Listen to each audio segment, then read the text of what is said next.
Welcome to this ClickShare information video. In this video, I will show you how to use Miracast to share your laptop with the meeting room display. Miracast is the standard for wirelessly connecting devices to displays. Miracast is now built into Windows 10 and you can use it to connect your laptop to a ClickShare CSE-200 Plus base unit to share your screen with the meeting room display. Sharing with Miracast is easy. Let me show you how. Start by selecting the Project menu on your laptop. To do this, either hold the Windows key down and press P, or press the relevant function key on your laptop.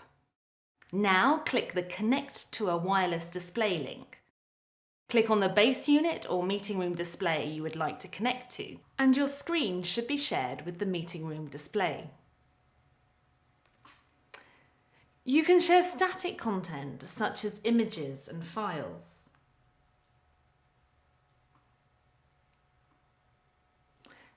And dynamic content, including apps, web pages, and videos.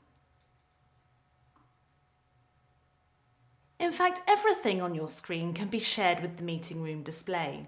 To extend your screen, open the Project menu again by hitting Windows P or pressing the relevant function key. Then click on Extend. To stop sharing, click Disconnect. If you can't connect your laptop with Miracast, check with your administrator that Miracast has been enabled and the ClickShare base unit you are trying to connect to is a CSE-200 Plus. And that is how you can share your laptop with Miracast and the ClickShare CSE-200 Plus.